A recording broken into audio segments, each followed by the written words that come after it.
To be very honest, मुझे बताते हुए शर्म भी नहीं आती, टू बी वेरी ऑनेस्ट, मैं जनरल मुशर्रफ का बहुत सारी वजूहात की बिना पर फ़ैन हूँ, आज तक मैं फ़ैन हूँ।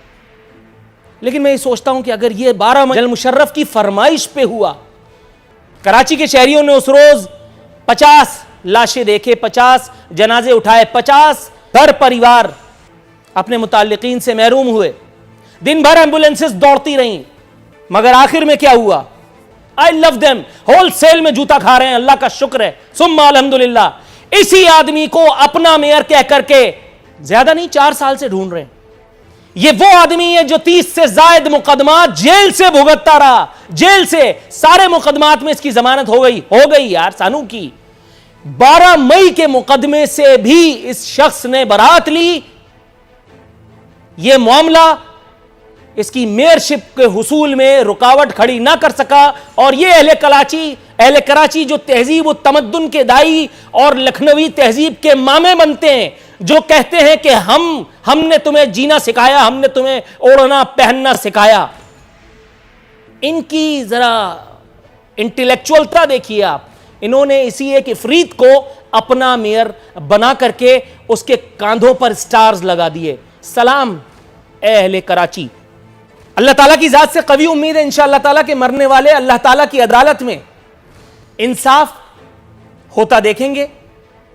ताहम इस मामले में दिल जिस बात पर बाग बाग खुद को महसूस करता है वो ये कि अल्लाह का शुक्र है, सुम्मा अल्हम्दुलिल्लाह, सुम्मा अल्हम्दुलिल्लाह, सुम्मा अल्हम्दुलिल्लाह।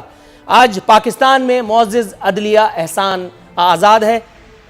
या रब्बे काबा तेरा एहसान, या नबी मोहतरम आपका सदका कि आज हमारी अदलिया भी आज़ाद है। अब हम अपनी नॉर्मल प्रोग्राम की तरफ आते हैं। 12 मई मेरा ख्याल है इतना कड़वा टॉपिक है कि इसके ऊपर बात करना, अपने मेहमानों को कोफ्त में खुद को ज़हनी अजियत में मुब्तला करना, 12 मई आउट कर दो। शाह महमूद कुरैशी वर्सेस बिलावल भुट्टो जरदारी, इस वक्त जो मैच हो रहा है इसका नतीजा किसके हक़ में आएगा, इससे कता नज़र इस एक वक्त में कि जबकि सियासी हम आहंगी की सबसे ज़्यादा ज़रूरत मेरा ख्याल है कौम को है और शायद उससे ज़्यादा सियासतदानों को। सर ये क्या करने की कोशिश की जा रही है? वज़ीर ख़ारजा जो हैं वो जलाल दिखा रहे हैं, जबकि उनकी तबीयत में जलाल पाया नहीं जाता, जहाँ तक मैं जानता हूँ। हो सकता है मैं गलत सोच रहा हूँ। यानी 180 डिग्री का गालिबन ये यू टर्न है। बाकायदा प्यार मोहब्बत के गीत गाने ही रह गए। ये मोहब्बतों का, सियासी मोहब्बतों का डुइट जो गाया जा रहा है नून लीग की तरफ से फॉर पाकिस्तान पीपल्स पार्टी, ये देखकर आदमी जानमाज बिछाए 2 रकात नफिल दाग दे या क्या करे सर। कल ख्वाजा आसिफ साहब ने जो है वो बिलावल साहब का शुक्रिया अदा किया, सिंध हुकूमत की नज़र उतारी, आमन्ना सदकना किया। आज राजा ज़फ़रुल्लाह साहब कह रहे हैं कि जी सिंध हुकूमत को काम करने से रोका गया। सर हैरा हूँ, दिल को रोऊँ के पीटूँ जिगर को मैं। सवाल पूछा जाए या ना पूछा जाए, लेकिन पीपल्स पार्टी वो काम जो फ़राइज़ में शामिल हैं वो ज़रूर गिनवा देती है। गिनवाने भी चाहिए क्योंकि हुकूमत ने आवाम की फलाह बहबूद के लिए अगर काम किया है तो ठीक है। लेकिन सर दूसरी जानिब अगर मैं देखता हूँ तो कन्फ्यूज़ आ जाता हूँ। ये खबर एक मरतबा फिर मुझे नज़र आ गई जो मैंने घर में नहीं छापी। ये खबर बता रही है डिग्री और 7 में आवारा कुत्तों ने 2 बच्चों को काट लिया। अमजद वज़ीर आला के अपने हल्के में सरगजीदगी का निशाना बना। 7 साल आशिर को वैक्सीन मिल गई, 6 साल अमजद को नहीं। कितने ही लोग, कितने ही बच्चे कुत्तों के काटने की वजह से मर चुके हैं। सर अगर खुदा न खास्ता किसी को कुत्ता काटे और उसको मैं इम्तियाज शेख साहब की ये बात बताऊं कि देखो भाई नाराज मत हो, गम्बट इंस्टीट्यूट भी बनाया है, ऐसा यूटी भी मुझे जरूर जवाब देने दीजिएगा प्लीज आप। सर मैं शहरियार मेहर साहब के पास जाऊं अगर आपकी इजाजत हो। शहरियार मेहर साहब आप जाएं, लेकिन ये जो आपने बात की है तो उस पे मैं जरूर उस पे ये जो रिस्पॉन्ड करना जो आप कह रहे हैं, हम कोरोना पर सियासत नहीं करना चाह रहे थे और ना आज कर रहे हैं। हमारे कैद नवाज शरीफ साहब का भी यही हुक्म और यही डायरेक्शन है। शहबाज शरीफ साहब अल्हम्दुलिल्लाह बैठकर काम कर रहे हैं। हमने एपीसी की बात की और जब इमरान खान साहब एपीसी में तशरीफ लाते हैं, अपना खुतबा फरमाते हैं और चले जाते हैं। उनके पास ना तो कोरोना इशू पर वक्त है, ना वो कश्मीर काज के लिए उनके पास वक्त है, और ना ही कौमी इशू के पर उनके पास वक्त है।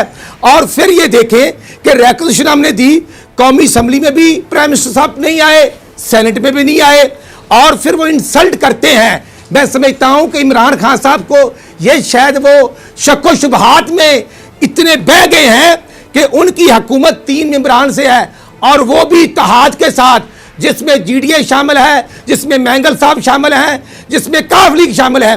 और आज डे बाय डे मरीज बढ़ते जा रहे हैं, 33,000 से क्रॉस मरीज कर चुके हैं। और पंजाब में लाहौर में क्वारंटीन सेंटर के अंदर 90 करोड़ का डाका पड़ चुका है। वो लोग वहां पर भूख से मर रहे हैं और उनके खाने पीने के लिए कोई इंतजाम नहीं। वहां पर नीचे 2 साइड पर वॉशरूम है। उसी तरह गुजरांवाले आप देख लें कि एक शादी हाल को किराए पर लिया गया है, लोगों को भेड़ बकरियों की तरह रखा जा रहा है। पंजाब में डॉक्टर के पास पीपीई किट्स नहीं है और जो डायग्नोज वाली किट्स प्रोवाइड करनी है वो भी नहीं दे रहे। मैं समझता हूं कि इमरान खान साहब पूरी दुनिया में शुरू से उनका एक ही मिशन है, पैसे मांगना। वो मांगते जा रहे हैं। चीनी स्कैंडल कहां पे है, आटा स्कैंडल कहां पे है, पीटीआई का कोई रहनुमा इस वक्त शामिल नहीं है, स्कैंडल कहां पे है। गीबत से परहेज करें। हम आगे जाते हैं हाफिज हुसैन अहमद साहब के पास। हाफिज साहब, सर इस वक्त जिस तरह मेरे भाई ने बताया कि इस वक्त तो हमारी मौजूदा हुकूमत जनाब इमरान खान साहब की जो है वो भी मेंगल साहब और उसके साथ साथ MQM और कुछ हमारे काफ लीग की चौधरी बिरादरान के बलबोते पे खड़ी है, तो इसलिए इनको लिए मुश्किल है कि वो कोई ऐसी बात करे। तो मैं समझता हूँ कि वैसे अगर आपके पास वो अक्सरियत नहीं है, उसके बावजूद अगर आप एक दूसरे पे जो है संगबारी करेंगे, हाँ मुफाहमत के हवाले से तो यकीनन ये बात हो सकती है कि जब APC बुलाई गई थी उस वक्त वज़ीर आज़म साहब तकरीर के बाद बैठ जाते, या कल का जो इजलास था उसमें कायदे इख्तिलाफ भी तशरीफ लाते, क्योंकि वो लंदन से पाकिस्तान तो आ चुके हैं, वहाँ भी तशरीफ ले आते तमाम एहतियाती तदाबीर के बावजूद। हाथ तो वो पहले भी नहीं मिलाते थे, अब तो वैसे डॉक्टरों ने मना कर दिया एक दूसरे से हाथ मिलाने के लिए। तो इसलिए तो मैं समझता हूँ दूर दूर रहकर भी उन मामलात को हल किया जा सकता था। 18वीं तरमीम के होते हुए जो इस वक्त विफाक और सूबों के दरमियान जो सोकनापन और जो कशमकश है, तो आप अंदाजा लगाएं कि इसके बाद क्या होगा।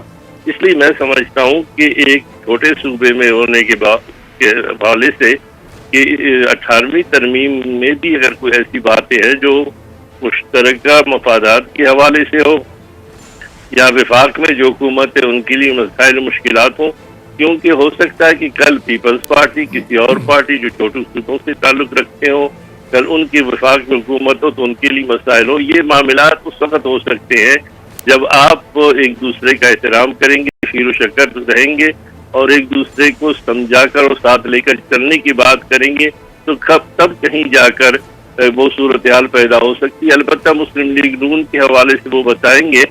मुझे तो वहाँ ये बात समझ आ रही है कि शायद 18वीं तरमीम के हवाले से नून लीग का वो स्टांस नहीं है, वो उनका मौक़िफ़ नहीं है जो हमारे पीपल्स पार्टी के दोस्तों का है। बहरहाल मैं समझता हूँ कि इस वक्त ये बेवक्त की रागनी होगी। बेवक्त की रागनी, गॉट योर पॉइंट सर। थोड़ा सा तवक्कुफ की इस्तदा के साथ मैं स्ट्रेट अवे जाऊंगा इम्तियाज शेख साहब के पास। इम्तियाज शेख साहब, सर सवाल मेरा आपसे कुछ मुख्तलिफ है। सवाल ज़रा पुराना है, वक़ूआ ज़रा पुराना है, लेकिन चूंकि आप इस वक्त दस्तयाब हुए हैं, उन दिनों में आपसे मुलाकात नहीं हो पाई। मैं पिछले 1 साल से यहाँ पे हूँ, लेकिन आज पहली मरतबा आपके शफ़क़त से फैज़याब हो रहा हूँ बफज़ल ताला। सर स्ट्रेट अवे मैं आपसे एक सवाल दागता हूँ और मुझे आपकी आला-ज़रफ़ी से पूरा यकीन है कि आप मुझे बिटवीन द लाइन आंसर से नवाजेंगे, ताकि उसके बाद फिर मैं अपने प्रोग्राम में आगे की तरफ जाऊँ। सर एक हाईली डेकोरेटेड ऑफिसर, एक PSP ऑफिसर सिंध के 2 वज़रा बशमूल आपके इंतहाई संगीन नौइयत के इल्ज़ामात दागता है, अपनी रिपोर्ट में फाइल करता है। वो लिखता है कि आपके कच्चे के डाकुओं से ताल्लुकात हैं, आप पता नहीं क्या करते हैं और क्या करते हैं, और सईद गनी साहब जो है वो मनशियात फरोश और पता नहीं क्या क्या वो सब उन्होंने लिखा। जनाब मन पूछना यह था कि ये एक ऐसा अफसर था कि जिसकी अहलियत पर उसके आला अफसरान भी उंगली नहीं उठा सके। ये वो अफसर था कि जिसको सुप्रीम कोर्ट ऑफ पाकिस्तान ने राव अनवार केस का इन्वेस्टिगेटिव ऑफिसर लगाया। उसने आपको डाकुओं का सरपरस्त बताया, उसने सईद गनी साहब को मनशियात फरोशों से पता नहीं क्या क्या वो मामलात थे वो किया। सुप्रीम कोर्ट ऑफ पाकिस्तान की डायरेक्टिव्स थी कि यहां इन इल्जामात की तहकीकात के लिए बाकायदा एक JIT फॉर्म की जाए। सिंध सरकार ने अपनी इख्तियार को लागू करते हुए, अदालती अहकामात की धज्जियां उड़ाते हुए बजाय JIT बनाने के एक महकमा जाती इंक्वायरी शुरू करा दी, यानी इंक्वायरी दर इंक्वायरी, वो इल्जामात जो ऑथेंटिकेट किए जाने मकसूद थे सिंध सरकार को, वो काम शुरू करा दिया गया।